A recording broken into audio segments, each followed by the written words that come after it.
say catch say. What's that catch say changes in here, no.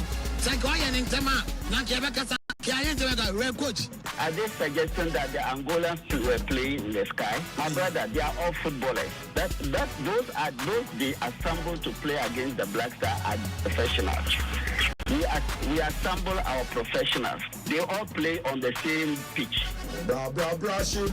Yes, star master, 3x4. One for the master, one for the league. One for the little baby crisis, the blaster. Blah blah blah shit. Yes, star master, 3x4. One for the master, one for the league. One for the little body crisis,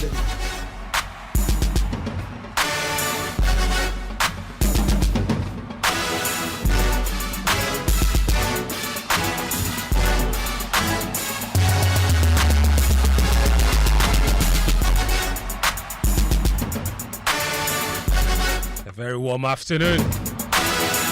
It's exactly 1:30 p.m. in the studios of Joy 99.7 FM. Also live on Hits 103.9 FM. This is Game Plan.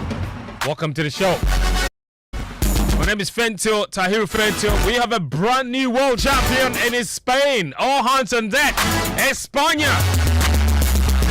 Campeón del Mundo. It's what it is. The most one-sided final I have seen in my lifetime. Spain absolutely dominated Argentina, who did not have a single shot on target in 120 minutes of football. Oh my word, Spain couldn't have deserved it better.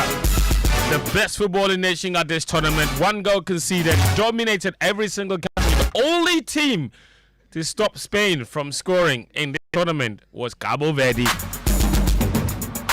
My oh my, but they're champions, European champions, world champions. Spain have done it again back to back like they did in 2008 and 2010. What is so special about Spanish football? How do they manage this across different generations? What lessons can we pick from the Spain example? That will be a topic of conversation here. What about the prizes that were handed out? There are many people that are saying that they have issues with the player of the tournament award. Okay, Spain won the World Cup. Okay, Rodri had a good tournament. Okay, but was he the best player at this tournament? What exactly did he do as an individual in all 8 matches? Were his performances better than Mbappe's across the 8 games? We're not just talking 1 or 2 matches, across 8 matches. Or better than Messi's?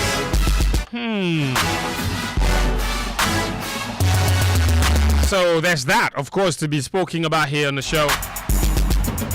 Also yesterday, our finance minister was in parliament where he disclosed that 58 million Ghana cedis was expended on the Black Stars campaign at the World Cup. And this morning, he says he will take every penny back the moment the GFA receives the FIFA money.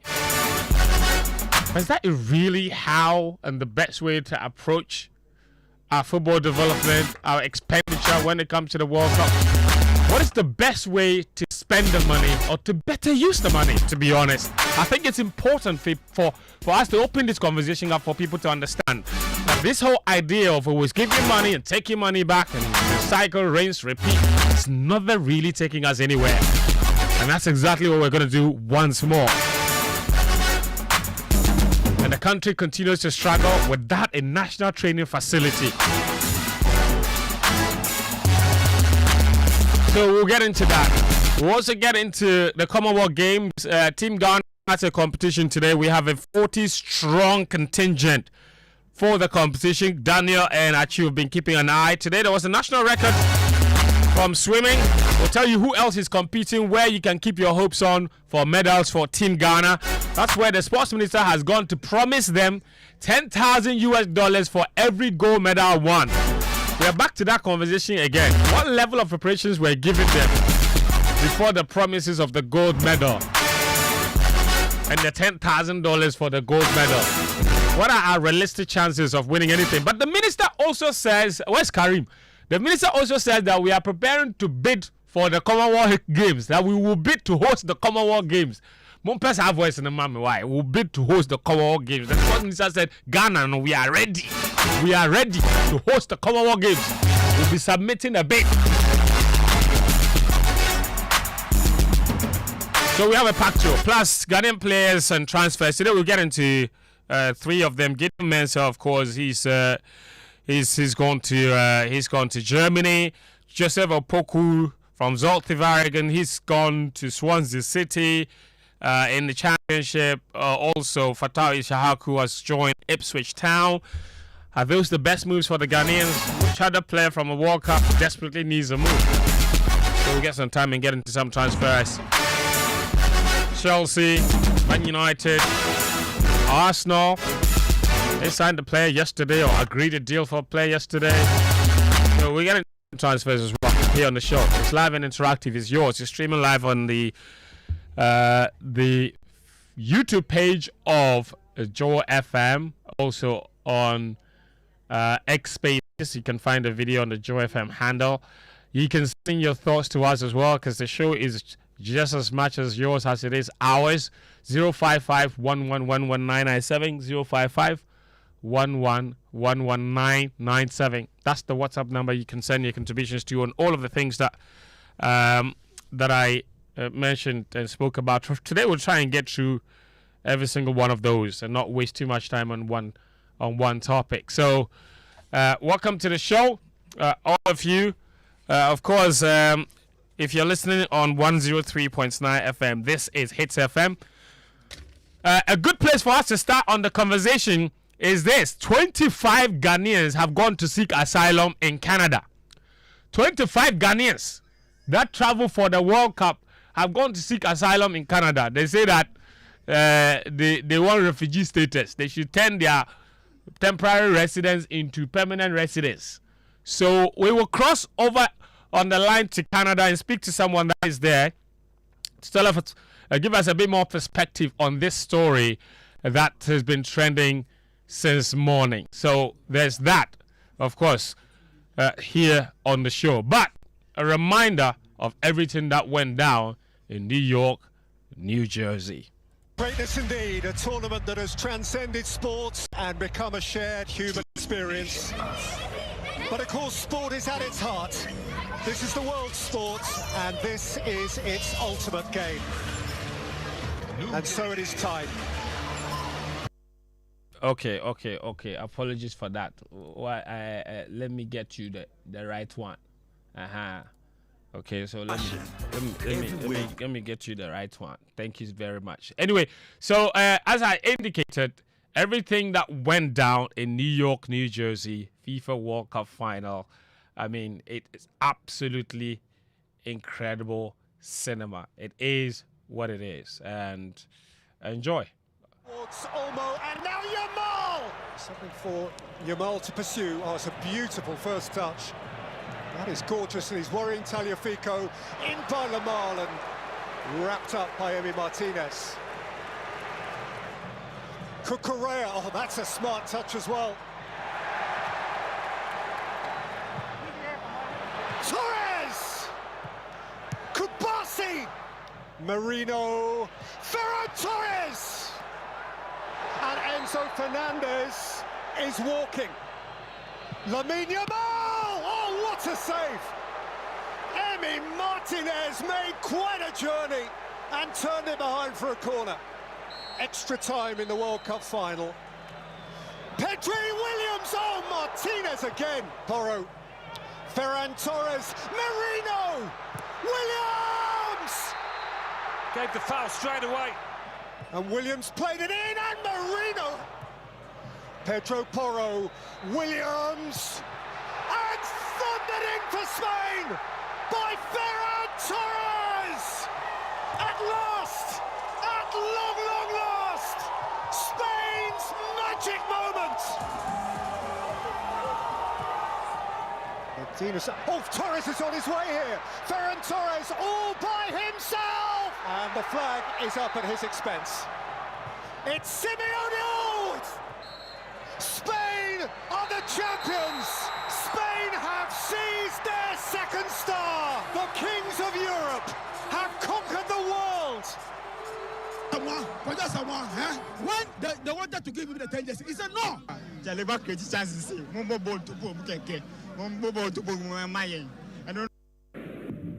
Figlio di Roma, capitano, bandiera, campione d'Italia e campione del mondo.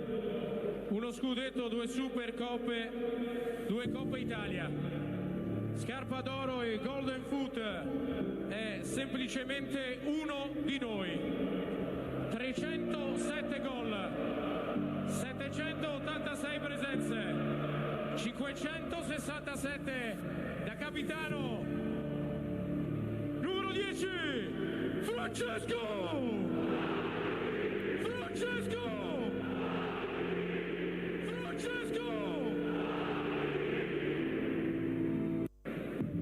Figlio di Roma, capitano, bandiera, campione d'Italia e campione del mondo. Uno scudetto, 2 Supercoppe, 2 Coppa Italia. Scarpa d'oro e Golden Foot, è semplicemente uno di noi. 307 gol, 786 presenze, 567 da capitano. Numero 10, Francesco!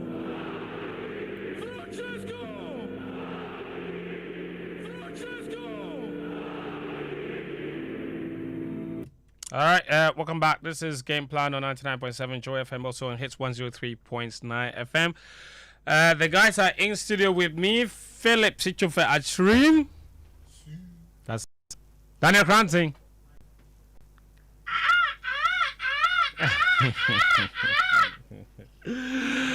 And Victor Achitama close here as well. Hi, thanks. Vic, how you doing?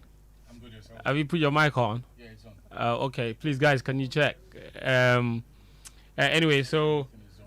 yeah, I don't know what he's saying. He's doing his hands like it means what? Everything is on. Yes, because I can't hear Achu. It's the bottom line. I can't hear Achu. So please, I'm even shocked. No, what they all kind of mental shit. From that side. What one now you want to say? It's just you can hear. Huh? Then it's a you problem. No, I'm wearing headphones. I can hear Cranty. I can hear Sichu. You know, I can't hear you. Is the issue. But the listeners say they can hear me. He's not a listener. He has an interest. he has an interest. Guys, you know what? Sijo, 25 of your countrymen say that in they are looking for asylum in Canada. Yep. Now, this information was contained in a report from IRGCC, which is the Immigration and Refugee Canada. Okay, they are in charge of those things. They say that the 25 Ghanaians are part of a list of other nationalities that have also filed for asylum, and I'll give you the exact numbers of the people. Ghana's 25 so far is the highest number, and their number is matched by China. 25 Chinese nationals too who came to the World Cup. They didn't qualify. They came to Canada for the World Cup, and they've now gone to seek asylum. And 25 Ghanaians have also gone to seek asylum after coming to the World Cup. Egypt and Colombia also have 15 nationals each who have also gone to seek asylum in Canada after also coming to the competition for the World Cup. And then you have Senegal, Bangladesh, Nigeria. Nigeria didn't qualify, but there were 10 Nigerians in Canada. Or there are 10 Nigerians in Canada who came for the World Cup, who came for the purposes of watching the World Cup, who say that they want asylum. Then there's Ecuador, Burundi, Nepal, and Pakistan. They accounted for five of for 5 applications each. Now you have to remember that all the people that applied for the asylum status, their visa application forms, because they apply for temporary visa to enter, the reason they gave for why they were traveling to Canada was the World Cup, and that's why the story is World Cup related. So if you indicated in your application that you were coming there to watch the World Cup and they gave you the visa, and you've now come to say you are seeking asylum, they say that you're a World Cup asylum seeker. So there's 25 of our countrymen there. Let's go to Zoom, right, Sucho, before you come in and talk to Dennis. Dennis Osei Nimo, PhD. He just submitted his PhD thesis in Canada. So he will be able to tell us a bit more about what's going on. In fact, he was the first person to give me a nudge on the story. Dennis, if you can hear me, how are you doing?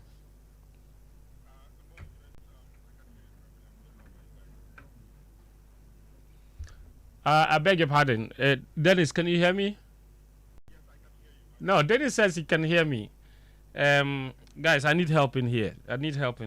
Okay.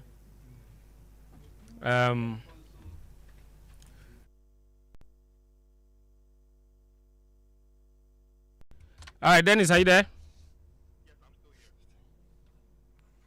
here. Okay. Yes, I can hear you now. Yes, good. How are you? I'm good. How about you guys? I'm doing okay. So, what's going on? This morning, to be fair, you were the first person to draw my attention to the story of what was happening there. You've been in Canada for a few years now. What exactly is the situation? Do we even know why they're seeking asylum? What reasons they're giving? Or give us a bit of a background on what's really happening with this story. All right. Thank you, friend. Just a bit of correction. I didn't submit my PhD. I actually defended my PhD yesterday. You defended yesterday. Okay, yes. Good. Congratulations. Thank you. Very soon you'll be Dennis Ozenimo PhD.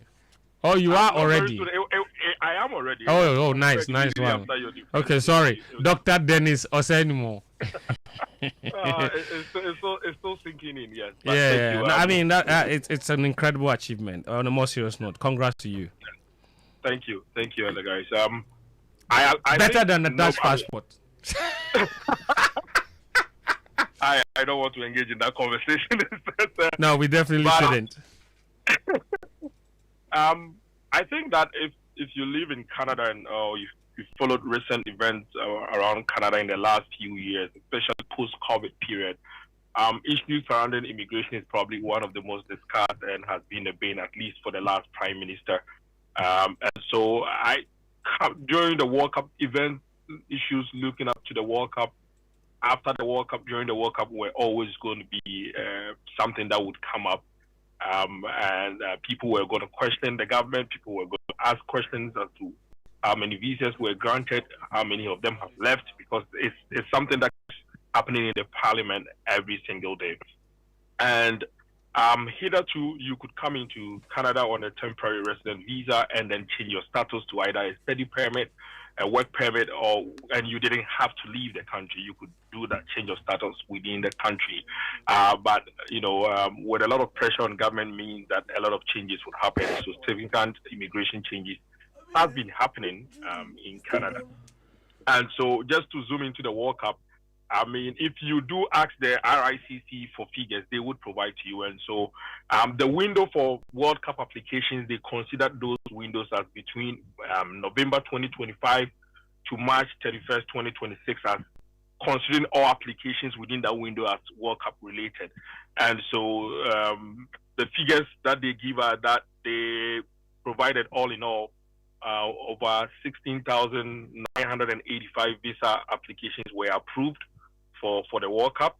And you have to segregate it a bit because out of the 16,985, it includes countries like the European countries, Australia, New Zealand, who can enter Canada with an ETA, which is a form of a visa, but it doesn't go through stringent processes like countries like Ghana would go. And for that, out of those, 96% of applications from Germany, Australia, Croatia, New Zealand saw the applications being approved. So that's a very high approval rate as compared to 32% approval for countries like Ghana, Senegal, Cote d'Ivoire, who applied to get visas to get into the country. So specifically on Ghana, I mean, Colombia was the country with the highest visa approval for the World Cup with 69% if you consider the temporary resident applications that came in for countries that required visa. Colombia had 69% approval rate. Ghana had just under 7%. So there were 1,725 fan applications processed by the RICC. Only 11% or just under 11% of that were approved. And so this is for Ghana. Yeah, this is for Ghana. These figures only 11% of the over 1,000 applications were approved. Yeah, it's not even up to 11%. It's just under that, but we rounded it up to 11%. Wow. So the applications were 1,725. Just under 11% was approved. There were other 27 other nations like Syria, Uganda, Sri Lanka, Afghanistan, Liberia, and etc., who applied and didn't qualify. So those countries got no applications at all. All those applications were rejected completely. Right? And if you do understand the current immigration rules, hitherto you could stay here for a number of years and then later on decide to do an refugee claim and application. But now you have a limited time window. It's time specific. So you either seek your application at the point of entry, or when you enter Canada, you have a period of time with which you have to do that application. I am not surprised that some of these people are seeking those applications. What RICC will do that they cannot tell you who has applied, what is their reason, because all these people are fleeing for their safety. So for safety reasons and security reasons, those identities will be revealed. They can give you the numbers, but they will not give you the details where the applications was done, who's involved in the application, or what's the rationale behind the application. You're not going to get that because they do not want to reveal the identity, because these people supposedly are fleeing from some form of fleeing for their life. And so these 175 numbers, actually, if you ask me, they are low. I expect it to be a bit higher because the window for application is still open. I think based on the last rules, I think you have about 12 months when you enter Canada to do that application. So I think that of the 11% or just under 11% Ghanaian applicants that were approved to come and watch the World Cup, some may have left.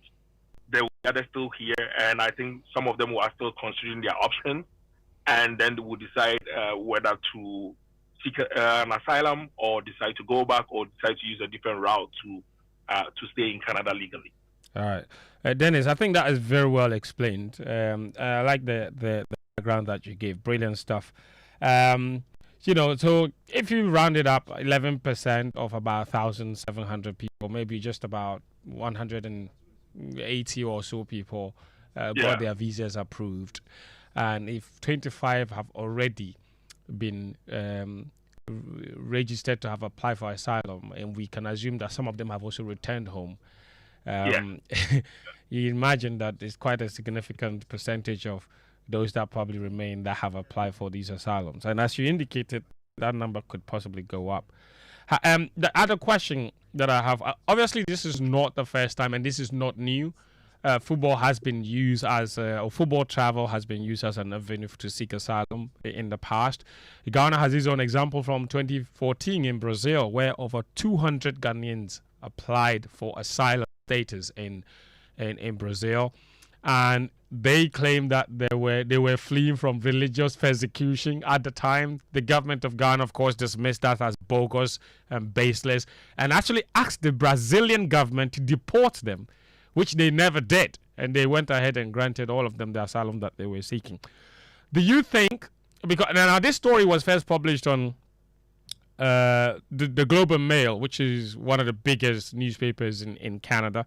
How do you think this affects anything at all with regard to maybe potentially people from here seeking visas and that sort of thing? It's a bit dicey. And just again, let me just do this disclaimer. Of course, I'm not an immigration consultant or a lawyer. But what happens is that usually it relies broadly on the immigration policy of the country. I mean, I just entered Canada right at when COVID was peaking, and the immigration policies then were a bit friendly, and so there was high visa approval rate. And right after COVID, when basically every challenge or every problem in Canada now is squarely laid at the feet of immigrants, that there are too many immigrants here and we are causing all these problems. And so governments were forced to have tighter rules. So if you look at the figures for immigrants that have entered Canada, there's been well over 80% drop if you compare it to like 5 years ago. So there's been a significant drop in terms of approval rate for visas when you compare it to somewhere around 2018, 2019, coming into the period of 2020, and even after COVID, 2021, 2022. From 2024 upwards, there's been a sharp decline in approval rate for visas. And it's because there's constant pressures on government to have a tight handle on immigration. Because here, the basic clarion call is that every challenge, housing difficulty, immigrants.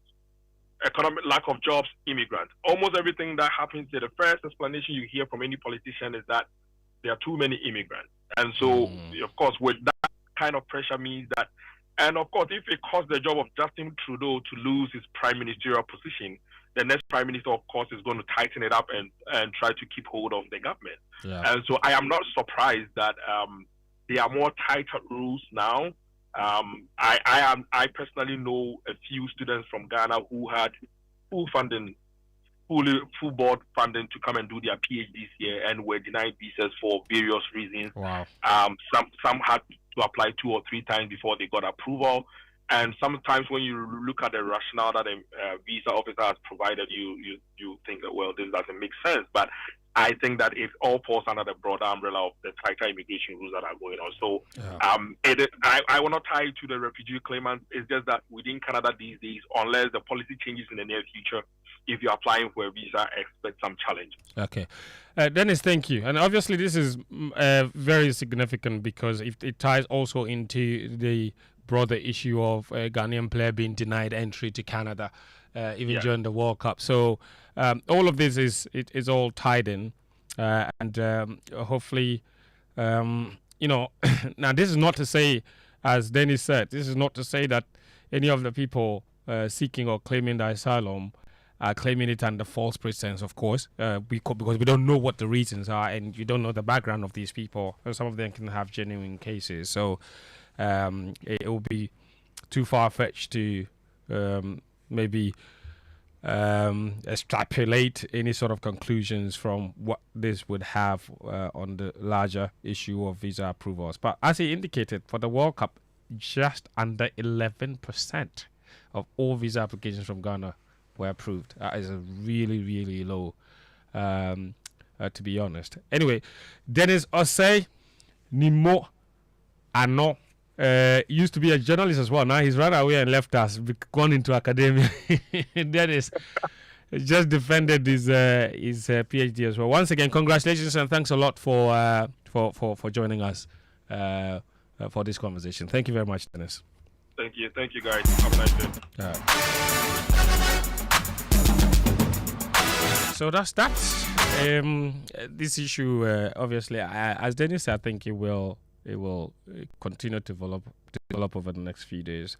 If anything from the Brazil story, a Brazil episode is to go by, it could get even louder.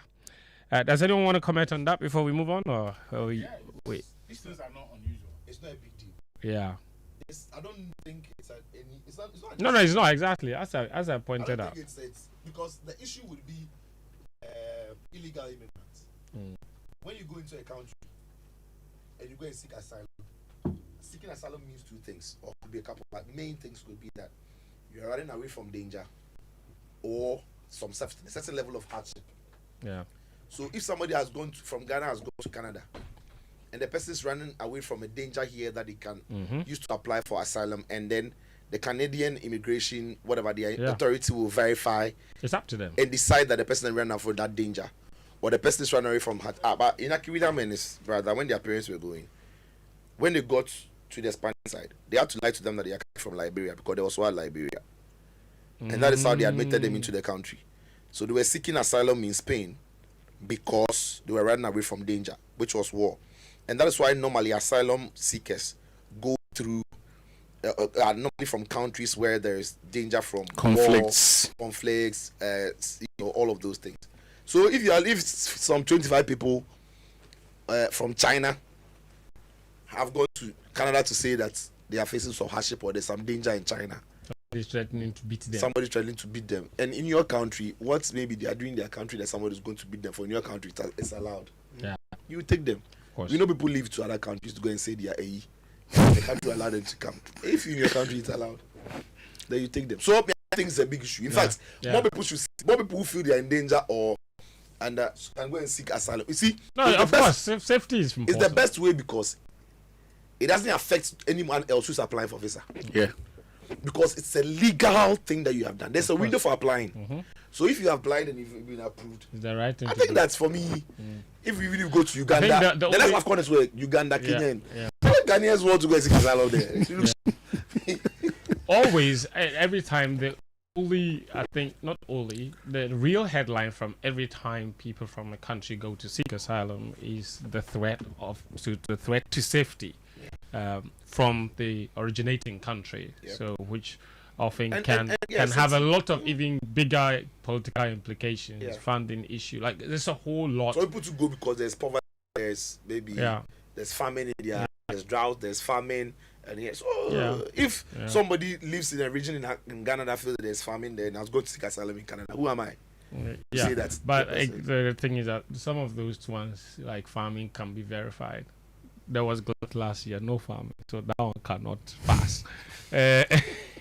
So that one they can't pass. There was no farming anyway. There's famine in the person's home because even though there's nothing, your relative is not somebody's relative. You still can't hear me. I know I can hear you. It's too loud. Go on. But look, me, it's not a big deal. Yeah. Once, as Sicho said, you are going through. Also, on the issue of people leaving the country with the intention of not returning, Charlie Ghana had. For as long as people believe there will be better there's a opportunities, legal pathway for them. Yeah, not just the legal part. For as long as people believe there will be better opportunities for the talents they have and better compensation for the shifts they put in, they will pursue those opportunities. The issue has been whether or not they are going through the legal process, the legal route. And we have to accept that after every World Cup, you would hear stories like this, especially for host countries that presents the opportunities people dream of or that are close enough to the opportunities that people dream of. So in 2014, I don't think anyone actually dreamt of going to live in Brazil. But there are those who would believe that it is close to certain countries that they dream of going. So Brazil becomes a transit point for them to get to their dream countries and all of that. And it is just what it is. Yeah. That's what life is. So all the best to them. As Sicho pointed out, it's a legal route. There's nothing illegal about that. So the ones who don't go and seek the asylum, who run away, they are the ones that we have a problem with, because that one is not. Because that is the one. What to hear this one. Want to hear I'm saying that's how we'll be there at 2034 World Cup in Saudi. Yeah. Brazil will have some striker called Amwako. Then Coutinho them go stand there and say they go do the aspirants. So no. Because of 2014. Yeah. The 2014 offspring. Yeah. Amwako. Amwako. Playing for Brazil. João Amwako. Igo Amwako. João Amwako Junior. If you mention Igor make a vex, I have to do a flop 11 in the World Cup. Igor Thiago is the top striker. But he no flop. What do you mean no flop? He took the position of a proper striker. How is that flop? What did he do? He would have sat on the bench too. What did he do? He couldn't even. Sat on the bench. You let's go on. The guy is not good enough to make the World Cup. So let's not even. Jean Pedro. He's not good enough. If Jean Pedro was part of the Brazil squad, they will not get kicked out. Hey, I've never seen if play football before. Is this a if they play no, football before? If he's a very good player. I've never because every time if is used, it means that we miss if. Yet if never gets his opportunity. That's the whole point. Guys, let's talk about the World Cup final. Obviously, Spain won it, their second title. First one being 2010. They're now European champions and also world champions.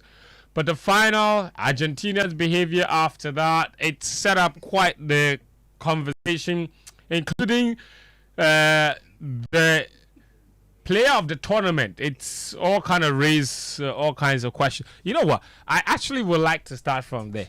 Sichu, yes, sir. Do you genuinely believe that Rodri deserved to be FIFA World Cup 2026 player of the tournament? Did he do enough over the 8 matches individually to deserve that award ahead of maybe other contenders like Lionel Messi, who scored 8 goals at the tournament, or Mbappe and he made 14 goal contributions. That's Messi, or Mbappe, he scored 10 goals. Is overall top scorer. Did well in every single one of the 8 matches. I think he only didn't score in 1 or 2. He probably scored in every other game. I have seen lots of conversations about that award. Where do you stand on it? Look, Rodri had a very decent tournament. We had one really good game. Okay. Really, really good game. That was the French game. I thought the final was even very easy because Argentina didn't even come to play, so it was all Spain. Everybody in that Spanish team in the final looked brilliant. Even Alex Baena. Yeah. Who I told you he was a very good performer in the team, but you people were not giving him his flowers.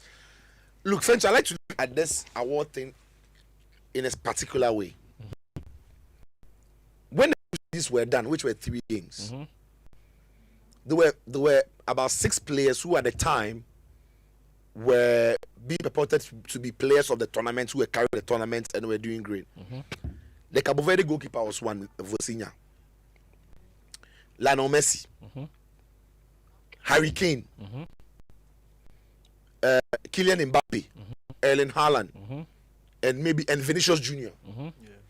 At that time, they were the guys who everybody would have seen the tournament. And you see, the reason I mentioned that, and this, I know what people are going to say, that we are always talking about strikers. Yeah. Unfortunately, for those who say that, all these strikers are mentioning, the goals and the time of the goals that they were scoring were massive. Instead, they are scoring the first goal, the equalizer, or the winners. So Erling Haaland, their first game, got the 2 goals. Messi got a hat-trick. Kylian Mbappe, when it was tough between Senegal and Quick, he scored. And when Senegal made it a little scary at 2-1, Quick 3-1. So they were doing them important things. Vinicius Jr. against Morocco, it is tough. He's the one, he equalizes. The next game, Vini. Vosinya against Cape Verde, against Spain. He's keeping a clean sheet, making saves here and there. So it's not about Harry Kane against Croatia, when he's scoring important goals. So it's not about strikers only scoring. I've seen strikers who score, maybe I scored 5 goals in the group stage, but they scored the 3rd goal at 2-0, the 4th goal at 4-2. Those are not crucial pressure moment goals, but the players I'm mentioning did that. So when the group stage was done, the 6 players I've mentioned, at that point, Rodri was not in any conversation as part of the best players in the tournament. Because even Spain didn't have a draw against Cape Verde, against Saudi Arabia. The game just flew by. Everybody was brilliant. Saudi Arabia were all over the place. Against Uruguay, Spain was still underwhelming. It ended 1-0. They were not great. Spain were not great. Uruguay were really bad, but Spain were not great. Then we got to the group stage. And nobody had mentioned Rodri.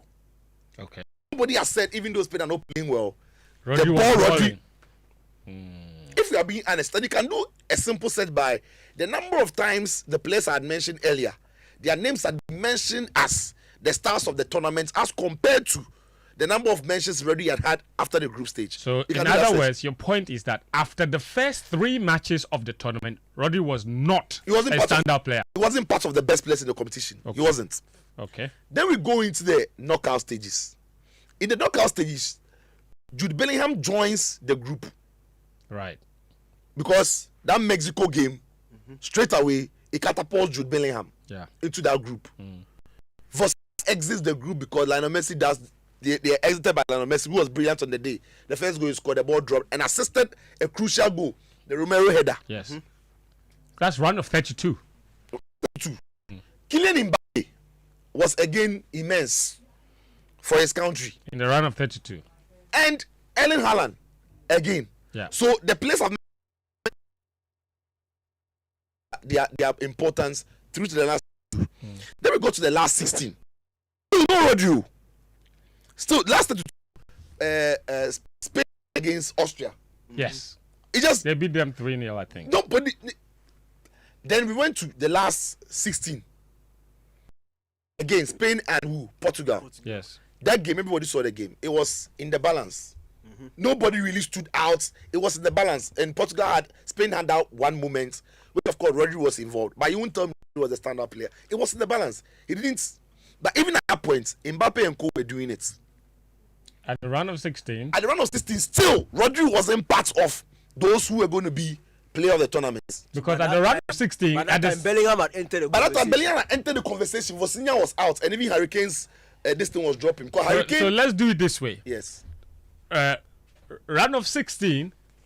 Yes. Yes, sir. Yeah, I'm away. We will bring them in. Oh, don't worry. Yeah, I'm about to dedicate time to Madame Leila Pencil. You can. Can is it what? Oh yeah. Oh yes. No. Can I answer you? What are you telling me how to host my show? Are you telling me how to host my show? I have some solid for. Don't worry. We are preparing some Jamal to welcome her because you don't know what we are doing. You don't know what you are doing. Don't worry. The more thing for you here is you see. Let's do this exercise. Yes. So I was saying that. Yeah. So group stages, you mentioned the achievement of everybody. Yeah. All the impact of everyone in the group stages. Then at the round of 32, we can take them one by one. So Rodri versus Austria wasn't spectacular. Nobody can tell me. Good. Then there was Messi versus Cabo Verde. Solid. Brilliant. Difference maker. Solid. There was Mbappe versus Sweden. World class. Generational. That was when Bellingham against Mexico. 2 goals. Iconic. 2 goals. Quick. Oh no, two Mexico goals. wasn't round of 32. It was quarterfinal. Yeah. No, round of 32 was DRC. So that was Hurricane. Hurricane. Yes, Hurricane. Then Hurricane enters. That's why Hurricane entered. Yes. Okay, good. Okay, now let's go to round of 16. Round of 16. Rodri plays against who? Portugal. You say he wasn't spectacular. Spain were flat. Okay, it was good. Spain were flat. Yeah, he was okay. That's okay. That same round of 16, there was Messi versus Egypt. Yes. Egypt. Leo, we saw him. World class. When they were chasing the game, it was all Messi. And all balls to Messi. In fact, the Enzo Fernandez goal, Messi was directing the pass. Started it. Send the ball to Lautaro cross quick. He told him to pass. Oh yeah, it was clear. Okay. He pointed. Yeah. Then there was Bellingham versus Mexico. World class, solid. Okay, so Bellingham has now entered full the frame. performance. Yes. The 2 goals plus the entire for defending challenge. everything. Solid. So Bellingham enters the free. Okay, Jude. good. Then there was Mbappe versus who? Round of 16. Paraguay penalty Mbappe. They were 1-0. Yes, and the one 1-0. The one after which he went to fight the parliamentarian. 1-0. Quick, Kylian. That woman said, "Where Erling Haaland versus Brazil. Brazil, round of 16. Vinicius out of the group. Yes. Yeah. So for round of 16 matches, every single one of those players outperformed Rodri. 100%. And remember that they had carried their group stage form. Yes. That's what I'm saying. So they are is built. Yes. So the group stage is there, and we go to the quarters. Yes. We go to the quarters. Mbappe is in Morocco. You know what happened? Quick. That's it. Then there's Messi versus Switzerland. That one Messi was even quite bad. He was when in the extra He time. pointed. He told the ref that you should go and check the Embolo. Yes, he reported. He reported to the ref. So that And nobody said it. it's true. Hold on. He said it. Iconic. Then Final. England Bellingham. Yes. Beats Norway. Yes. Bellingham. Yes, Extra Bellingham. time, quick. Yeah. 2 goals again. So he consistent. So now Bellingham. So Hurricane even drops off. Yes. So now Bellingham, Mbappe, Messi. Messi. Because Haaland is going home. Alan is going home. Even at the quarterfinal when Belgium plays Spain, Spain's most difficult game. He wasn't it. So Rodri versus Belgium. He wasn't it. Everybody Some way. remembers. Yeah, He wasn't some way. it. But then quarterfinal was Mbappe versus who? Mbappe versus Morocco. That's right. Goal and assist. Yes, Yeah. We know what happened. Yeah. And the last 16, don't forget the last 16, Erling Haaland versus Cote d'Ivoire, he did it. He did it that one too. Yeah. Okay. Yeah. Now let's bring But that was those the last Round 32. 32. Did it. let's bring those players to the semi-final. Thank you very much for So the at the opportunity. semi-final stage, Thank you. Haaland is out. Erling's out. Yes. So his chances are some Vinicius Junior is out. Vinicius is out. So now we are left with Mbappe, Bellingham, Harry Kane. Fresh boy Vinicius Junior. Bearded Vini. So up until the semi-final stage, Yes. the real contenders were Mbappe, Messi, Bellingham, and possibly Kane because he was still in the He was still- competition. yes, possibly, yes. Asterisk King. Yes. Yeah. That point, you're saying that up until semi-final, Semi-final, Rodri was not. I'm telling you. No, anybody is listening. That's why we're having a conversation. Okay. Please send in your messages. So you're part of the conversation. 055-111-997. Good. So now we are semi-final. Now we are in the semi-final. Yes, So there's a matchup: Mbappe versus Rodri, that's right. or Mbappe versus at that time Rodri's doing it. So Mbappe versus Spain, Bellingham versus Messi and Harry Kane, Yes. or Bellingham and Kane versus Messi. Then in the semi-final, I don't know where Rodri went to sleep. I don't know what he ate. I don't know which call he made before the game. His performance is off the charts. In that French game, he was unplayable. That was the first time in this competition that Rodri really took the game up, and you could feel him. Say, okay, now Yeah, let's now play. I've arrived. Now let's play. Yes. Everything I was doing was babies. Now let's, and nobody could come close to him. It was special. Yes. And Mbappe didn't turn it out, so some way for Mbappe. And unfortunately for Harry Kane and Jude Bellingham, Messi has some 25 to 36 minutes magic, Yeah. where Messi controls the game Did everything. and in the process assists 2 crucial goals True. in the game against England. So Messi has one better than Bellingham now, one better than Kane, and because of Rodri's exploits, Mbappe way. So at this point going into the final, out of all the favorites we had mentioned, We had now played 7 games. yes, Mbappe, I can say that it was only one where Rodri was a standout player. was a standard player Compared to the others, compared to the others. you could point to, let's say, 6 matches at least. Yes, 6 or 7. And even if you want to dip it and say that 3rd and 4th place is also a World Cup game, so it matters. Mbappe goes there and does it. Yes. Bellingham comes on and does it. That's true. So when you are talking about a player players who really had these moments in this competition And showed up every time. and showed up every time consistently. consistently when their teams needed them, nobody can tell me Rodri was the best player of this competition. I think the robber has been robbed. Oh, boss! Oh, boss! Boss! Oh, boss! Boss! I'm done. Boss! Nah, there's no way. Like, there's nothing else to say after that. The robber has been robbed. Ah, what a bar! God damn! What a bar! Okay, listen. DK, you were helping him make the point. So I don't know anything else. Wait, you two. Okay, your hand is up. Go on. What now? Enzo Fernandez had a better competition than Rodri. I can agree with that. Enzo Fernandez of Argentina. I can agree with He that. had a better tournament than Rodri. He got sent off in the final. So That cost Argentina. they would have lost anyway. Or if you are counting the performance from day one till the end, Enzo Fernandez had a better. In He was a midfield. better player than Rodri in that competition. You see, this thing has become political, and we understand how it works. So right now, we don't worry ourselves too much. When I see the team going a certain direction and they don't want to go, there are some players who industry plans, like Luka Modric and co. Don't give them, and when they give it to them, because they have goodwill, nobody can come and use it, so we just allow it to slide. So the Rodri want to the same. Rodri want to the same. The Euros that he got at team, we all knew that this thing. But we didn't want it to go to Vinicius, so we understood. We understand how this thing worked.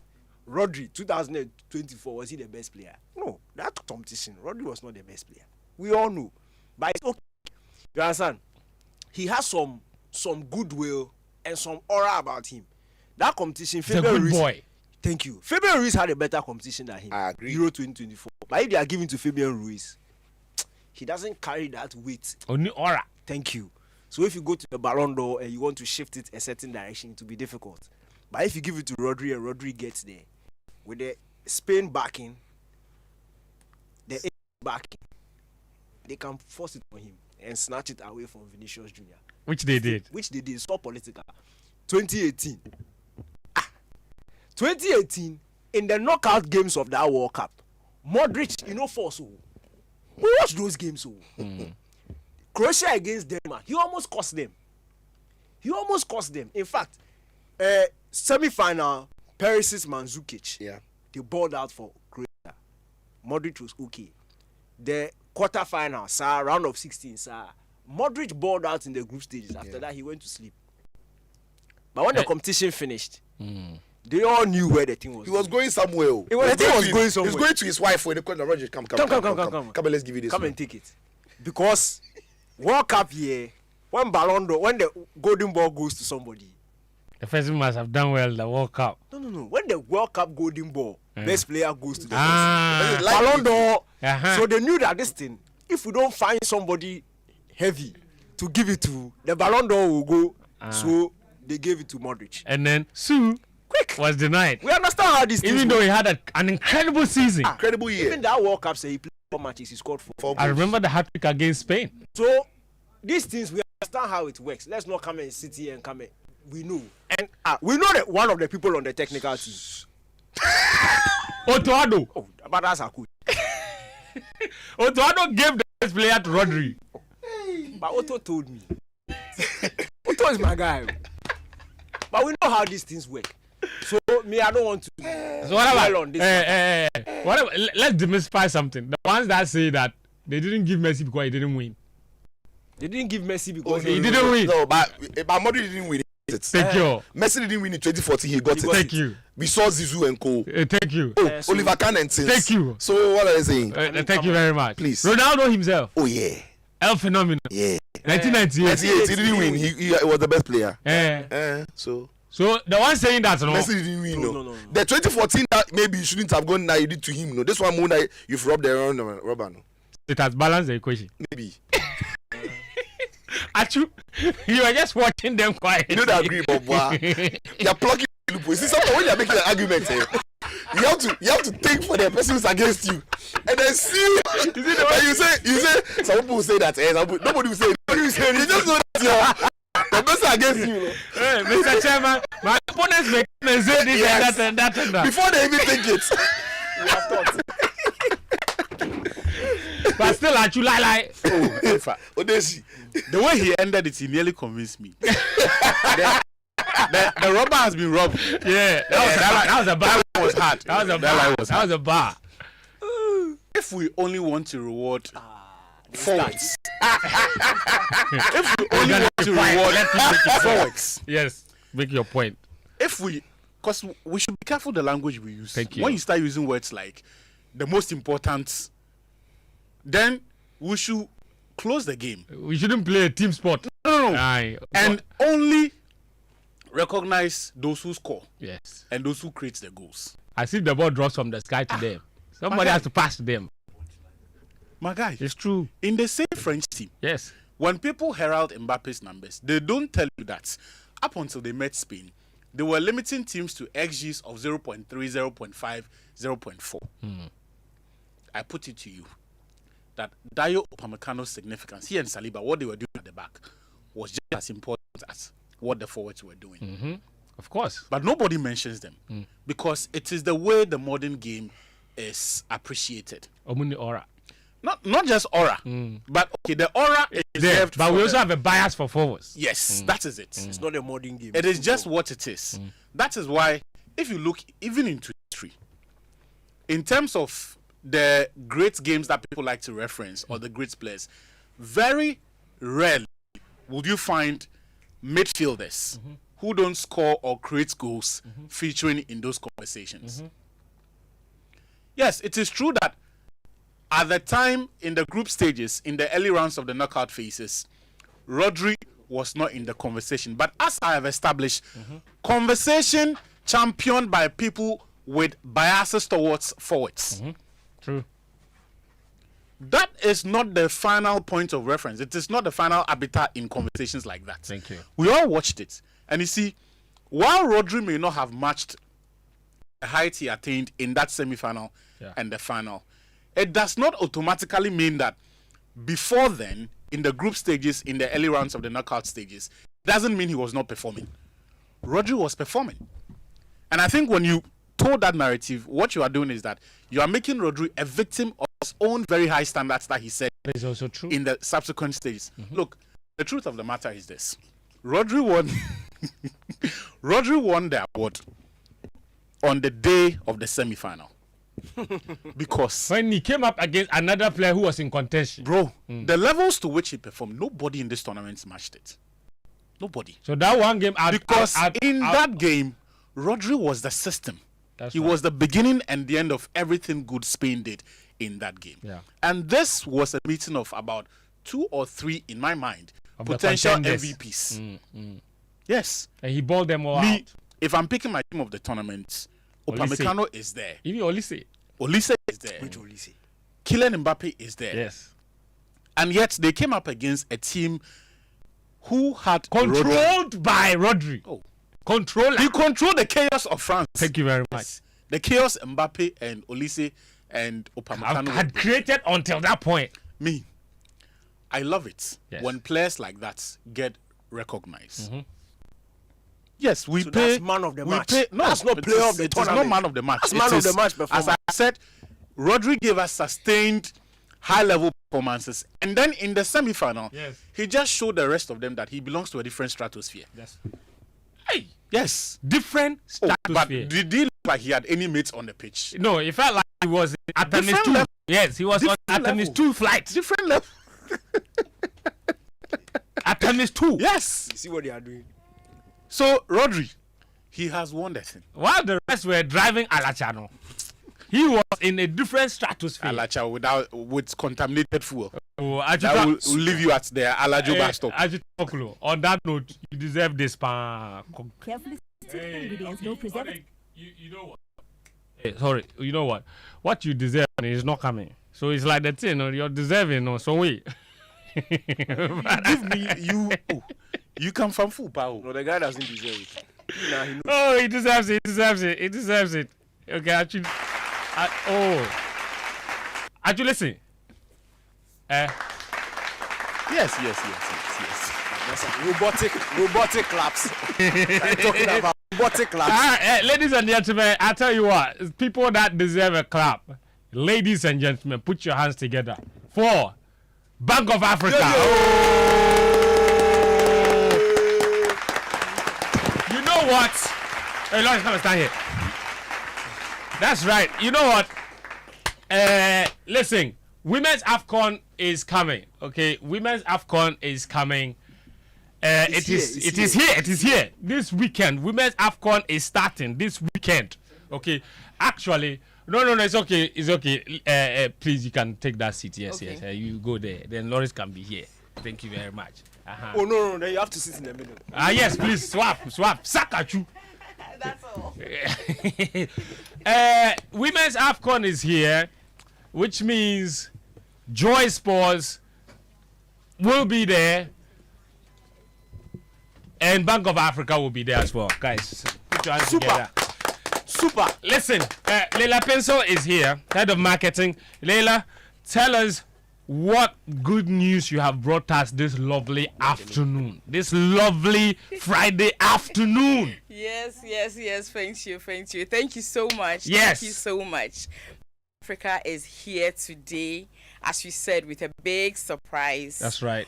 On game plan. That's right. We are Yes. planning We are planning all the the games. All the games. Yes. And it's very simple. Yeah. Last year we hosted the Black Queens after their big show in the AFCON. Yes. And we promised them that we're going to support them. Yes. My MD said it clearly that we are going to support the Black Queens. That's right. As long as they reach out, or even when they don't. Yes. So one of the things that we did last year was we went with them to the stadium to watch one of the qualifiers. Okay. And we have built that relationship. Today, we have the pleasure and the honor. the spirit. Yes, the spirit. Oh, the spirit. Oh, espiritus. Colus. And whatever sphere. Yes. to let you know and let everybody know that we are here to sponsor fully. Drum roll. All expenses paid. Drum roll. Trip. Drum roll. Morocco. Drum roll. For the AFCON. Drum roll. By one journalist. Drum roll. From the multimedia.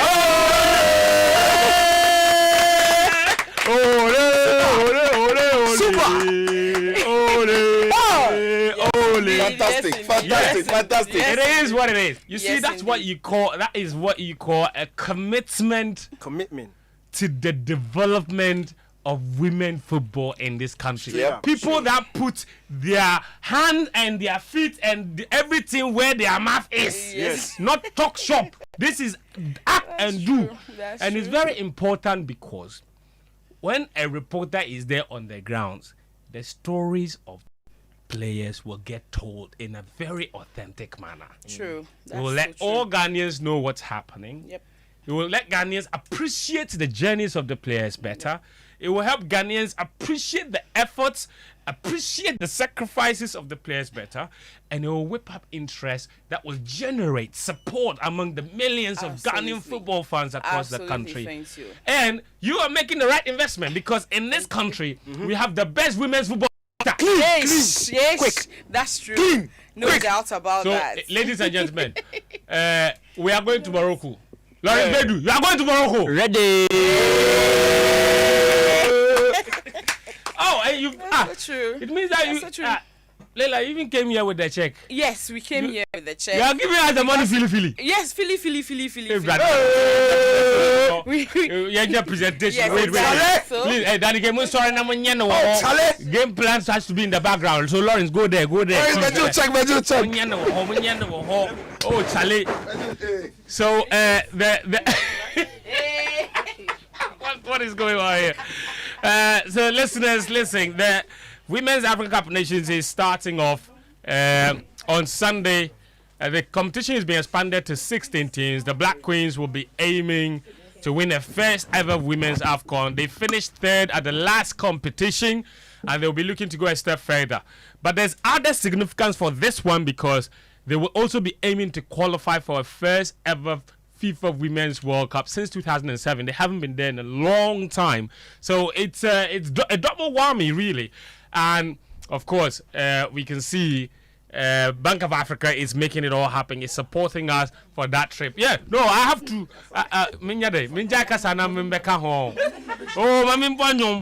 Guys, I'm going to take picture.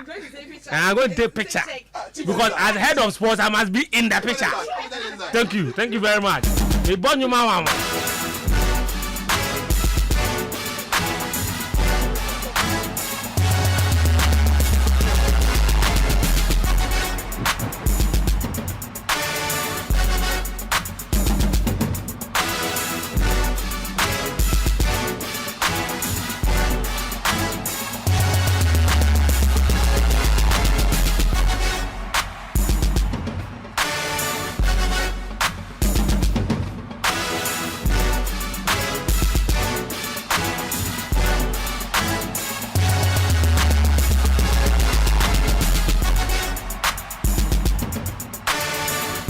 Okay, my bad.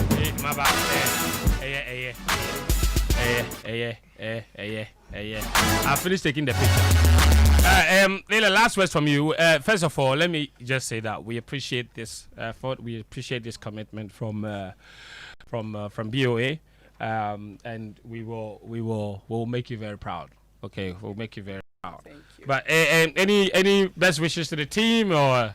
Definitely. I mean, beyond just sponsoring Lawrence to cover the show, we also want to wish the Black Queens the very best. I mean, so far they've done so well, but we don't give them as much support as we do the other the men. Let me just say it, the other men. So I mean, for us, women's banking especially is very involved in this sponsorship. So when they come back, hopefully, inshallah, they'll come back with something great again. Yes. It would be another opportunity to do something big for them as well. So that is what we wish for them, that they would be successful, they would display their talents, they would beat all the competition, and come back with something greater than they did last year. Amazing. Yes, and we wish Lawrence a safe trip. Yes. And then we'll be checking up on you. If the money finishes, text later. No worries at all. So yeah, so all the best, and we are happy to be on game plan as well. You guys are doing a great job. Oh, thank you. The energy is unmatched. Oh, thank you. Yes. Oh, thank you so much. Look at it. Thank you. Yeah. Oh, Charlie. I play music for my head is already. Oh, Charlie. Hey, top guy. Lawrence, they say all expenses paid. When you are hungry, eat.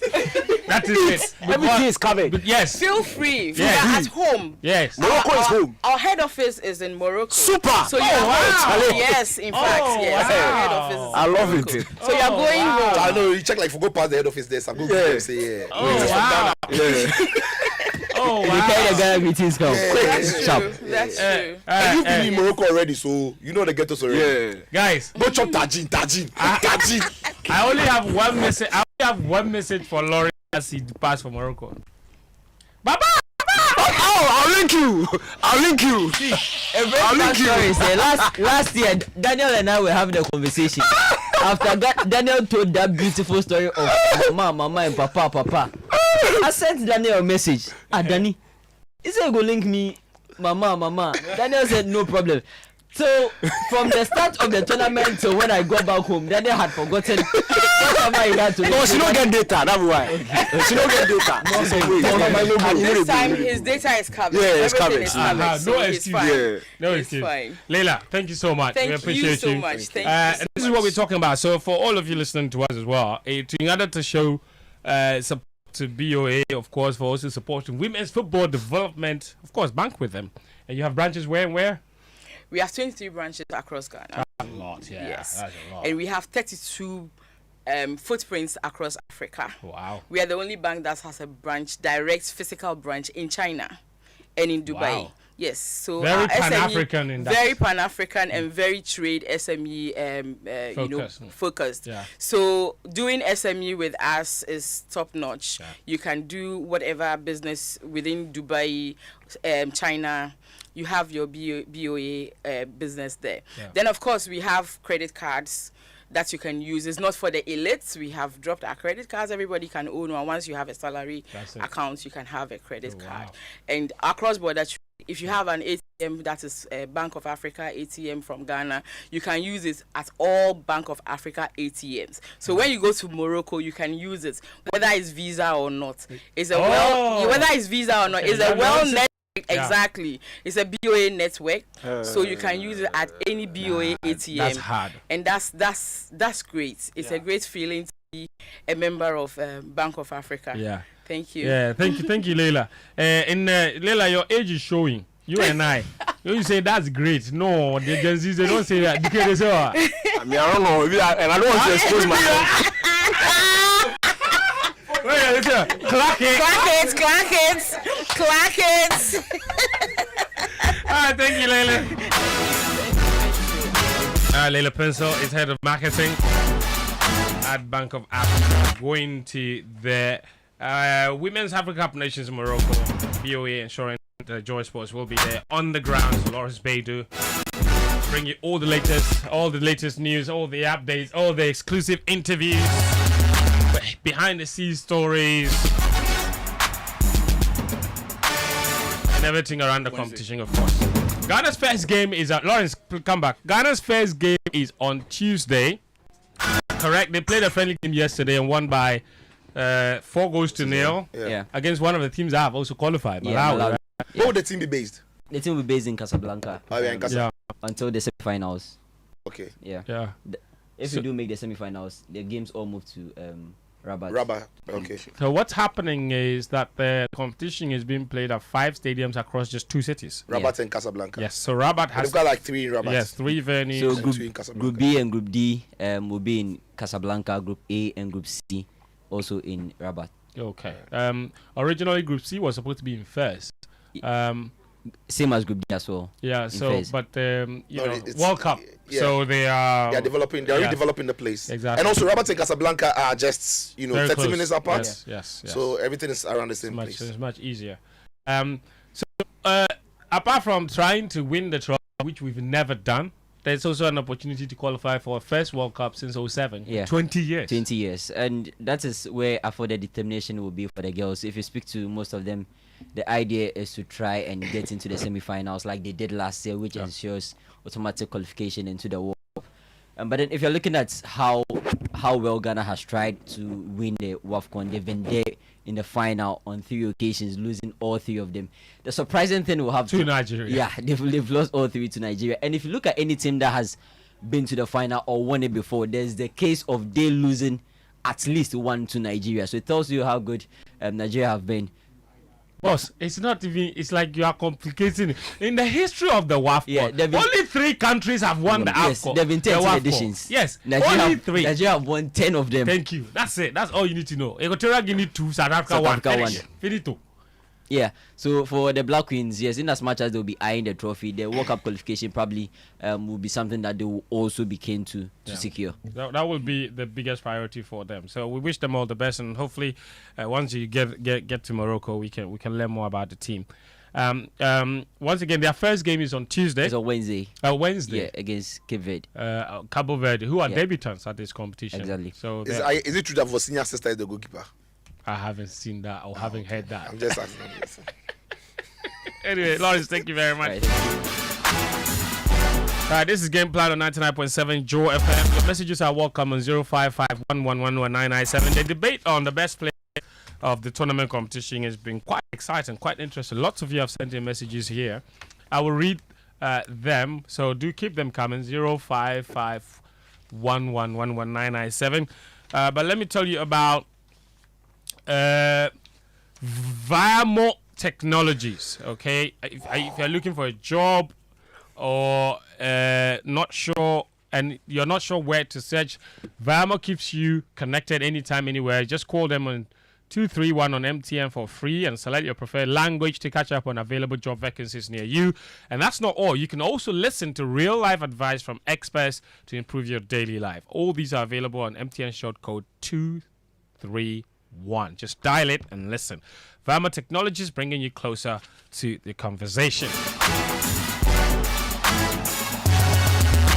And Summer Camp 2026 is here. Parents, are you wondering how to make this holiday meaningful and exciting for your child? Imagine your child spending their holidays building experience, creating, making new friends, going on fun educational trips, enjoying movie nights, discovering the science behind everyday life, and making memories they will talk about for months on end. That's exactly what's waiting for them at Summer Camp 2026. Give your child a holiday filled with learning, fun, and lasting memories. The camp runs from 26th July to 9th August 2026 at New Nation Ashaliboche. The New Nation School is at Ashaliboche with both residential and non-residential options available. If you haven't registered yet, this is your sign to register. Register today. Don't let your child miss out on the experience of a lifetime. For more inquiries, please call 0599303458, 0599303458, or 055-818-2870. 055-818-2870.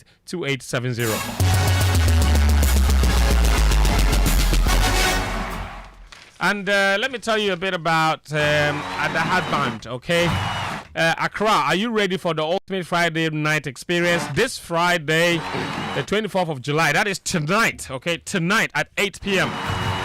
Blackberry Lounge East Legon proudly presents the incredible dance band. Live on stage, experience an unforgettable evening of authentic Ghanaian highlife, timeless classics, energetic dance music, and electrifying live performances that will keep you on your feet all night long. Whether you're winding down after a busy week, celebrating with friends, entertaining clients, or planning a memorable night out, Blackberry Lounge is the place to be.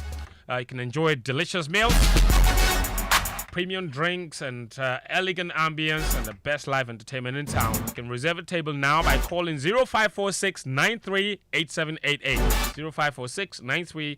0546-938788. Blackberry Lounge East Legon, the live band headquarters. It's this Friday, a reminder, the 24th of July, 8 p.m. Don't miss the amazing Adaha Dance Band, only at Blackberry Lounge. Blackberry Lounge, live band headquarters.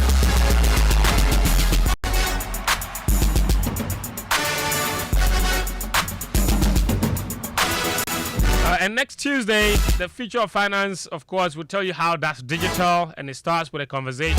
How can technology expand financial access, empower small businesses, and protect consumers and drive inclusive economic growth? Join EcoBank Ghana and Joy Business for the inaugural EcoBank Joy Business Financial Dialogue Series. It's under the theme Driving Financial Inclusion Through Digital Transformation. Be part of the insightful discussions on digital marketing, mobile money, fintech innovation, cybersecurity, and the future of financial inclusion in Ghana and across Africa. The date is Tuesday, 28th July 2026. It's at 8 a.m. The EcoBank Joy News Financial Dialogue Series, Shaping the Future of Finance in Africa.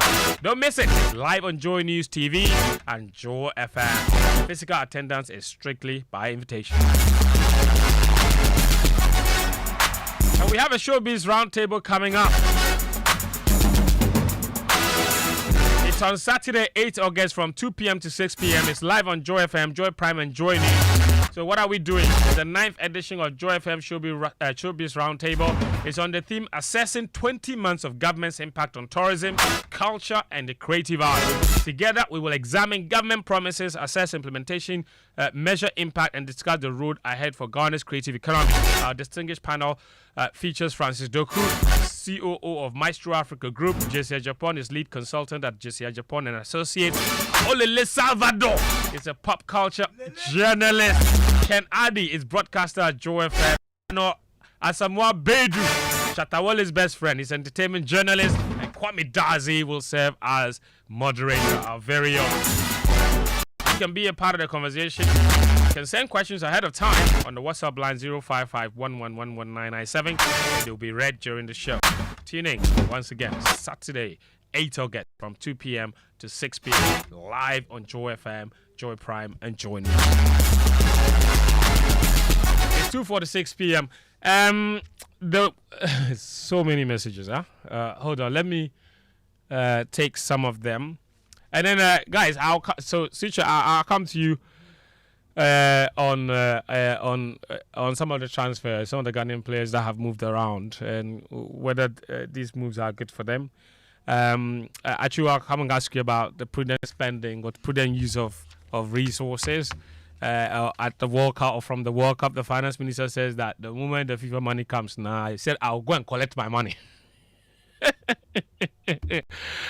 Whether that is the way to always use these monies, of course, and we have a bit more time, of course, to also talk about lessons we can pick from the Spain victory as well. All right, let me read a few messages from the guys that have sent in their messages on 055-111-1997. If I don't put off these guys' microphones some way. All right, cool. Nitojo in Tema.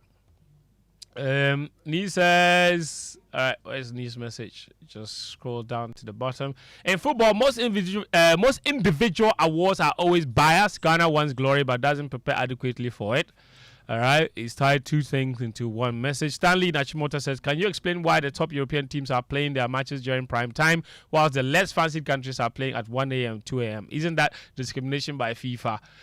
Interesting. Okay, that was a message from earlier. His message for today says, hello, friend. Messi's tears after the match were all crocodile tears. It was just to attract sympathy. In football, you don't cry when you are beaten by a far superior opponent. Interesting. But there were people that were claiming that Argentina, they had never played a game during the daytime until the final. And that FIFA was intentionally scheduling their matches in times that favored them. Yeah, but when they did, are they saying no? And then when they played the one game in the afternoon, they lost. Vampires.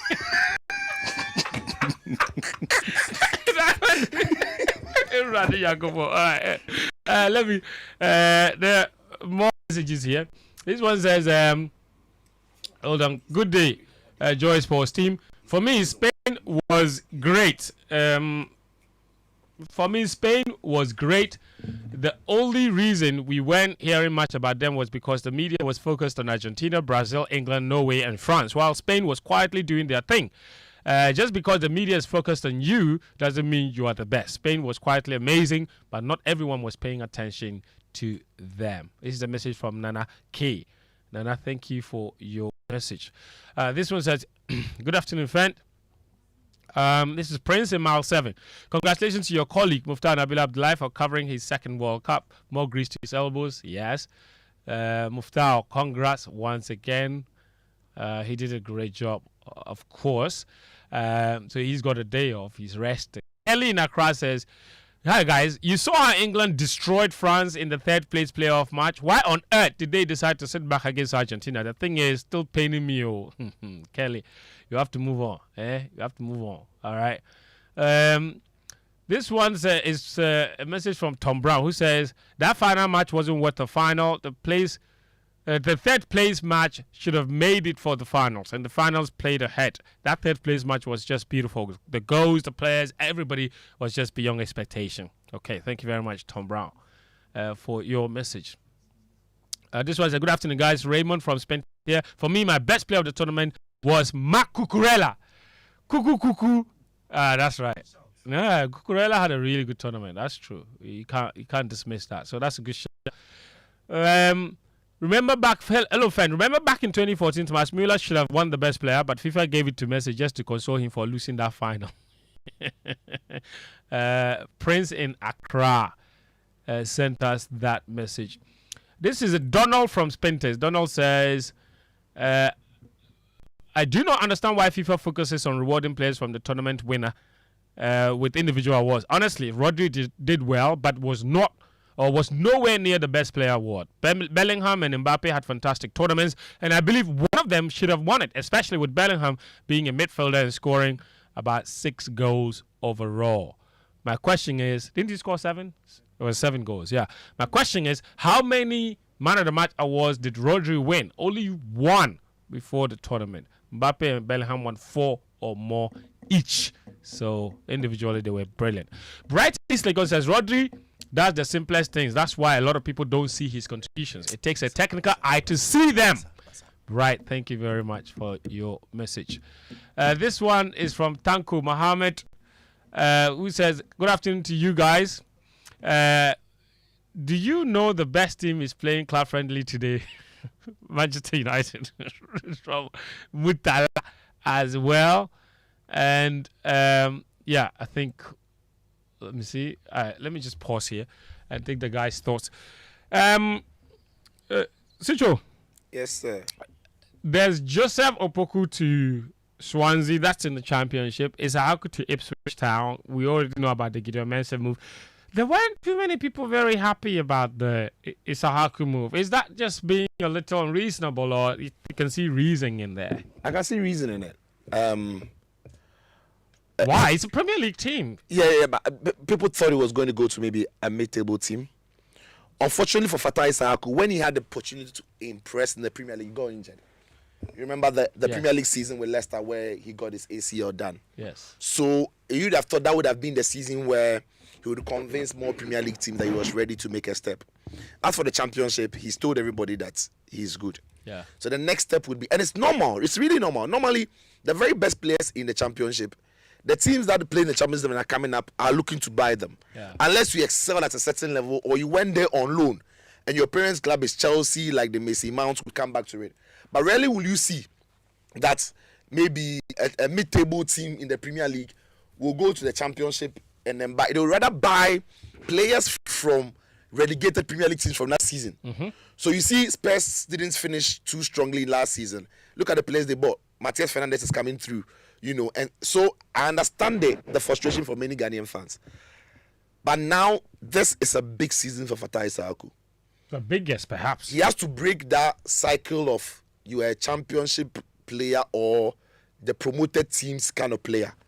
So he needs to have a very steady, decent season to make Premier League teams believe that he's a proper Premier League player, and then maybe he can move to the next level. But I understand why this transfer happened. I thought the season that Leicester came up, he had a very good start, a very strong start to the season. Then he did his ACL, was patient enough to go back to the Championship with them, play consistent football, more football. Ipswich, who were with him in the Championship, saw his quality and thought that he could help them stay up in the Premier League. So I understand the deal. Gideon Mensah, to congrats to him, because look, he was one of the players going to the World Cup. Not many Ghanaians were confident about his ability, because for so long he was very inconsistent. Yeah.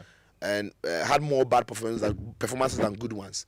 But the World Cup, for all the 4 games that the Black Stars played, I don't think he put a foot wrong. Yeah.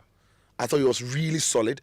One-on-one defending, recovery, leadership as well. A couple of times you could see him talking to people. You guys were at the stadium, you'd have seen better, So a correlation to that, he's now gotten to, if you like, a more competitive league even in the Bundesliga. So all the best to him. Yeah. And so and I'm waiting for the likes of Kwesi Ball, if He said he has had offers from Premier League teams. Oh yes, oh yeah.